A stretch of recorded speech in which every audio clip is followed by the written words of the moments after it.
with coverage you can count on. This is the Erie News NOWCAST. Good afternoon, I'm Elspeth Meisner, and thanks so much for joining us for your Erie News Now Weekend NOWCAST. Overnight, Hurricane Ida rapidly intensified into a Category 4 storm. The National Hurricane Center made the announcement just after 3 a.m. Take a look at what the waves look like this morning in New Orleans, as you can see them crashing onto the land and getting even higher and higher. Maximum sustained winds are now at 150 miles per hour. Ida is expected to make landfall along the Louisiana coast sometime this afternoon. Well, turning now to news right here in Erie County. Organizers are busy today getting everything ready for the Erie County Fair at Wattsburg. The fair officially kicks off tomorrow at 4 p.m. and runs all week long, but today is the Fair Queen competition. There's different activities all throughout the whole week, from harness racing, a rodeo, a senior citizens day, and the tractor pull competition. There's also all the livestock and food vendors, as well as the rides. Now, the Erie County Fair is one of those few local fairs that has rides this year due to COVID-19. I think it's just fantastic for anyone to be able to come out and enjoy the different aspects of agriculture and being able to see the hard work that people put forth in order for us to have a fair each year.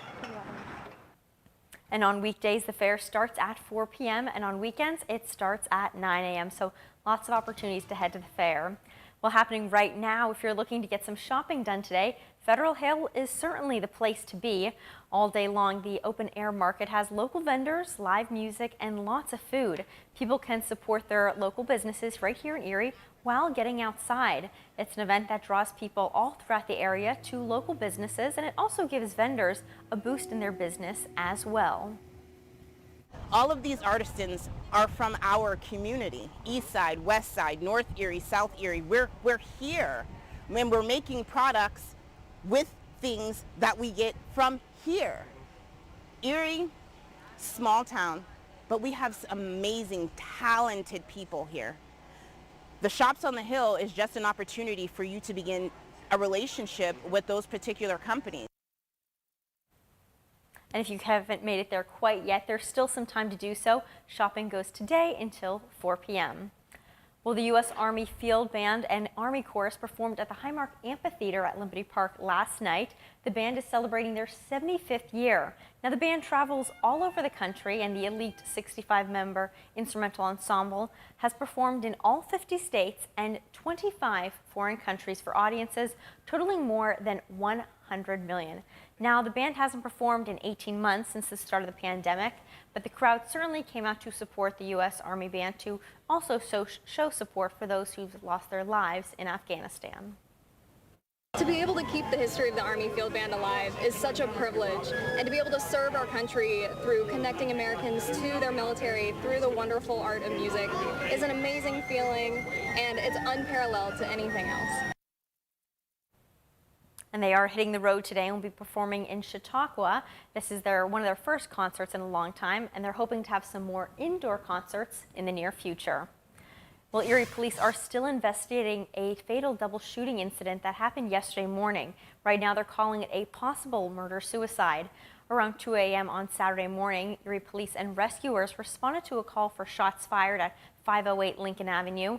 Police say people there heard screams and gunshots. When authorities arrived, they found a man and a woman, both deceased from apparent gunshot wounds. Erie police and detectives are continuing to investigate this. And it is Sunday, so you might be spending some time in church today. Well, St. George's Church on Peach Street has a pretty noticeable roof, and it's been hard to miss that they're doing some major projects and replacements on that roof, and it's been underway for a while. It's all part of the parish's Raise the Roof initiative, making some much-needed repairs to the church as they prepare to celebrate 100 years of ministry. Phase 1 included fixing the stained glass windows, repainting the bell tower, and improving the entrance. Parishioners and friends of the church have all donated the $1.2 million to make it all happen. Phase 2 will cost an additional $300,000. This will all be used to replace the windows in the rectory and do some upkeep on the garage and parking lot. They're hopeful people will continue to donate.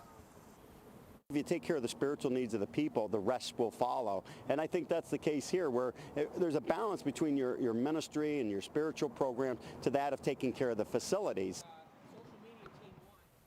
St. George's Church plans to celebrate their 100th anniversary next summer. It will include Mass with Bishop Lawrence Persico and a big church picnic. Thanks so much for joining us for the Erie News Now Weekend Nowcast. Be sure to tune into Erie News Now at 6 for all the latest news, weather, and sports. Have a great Sunday.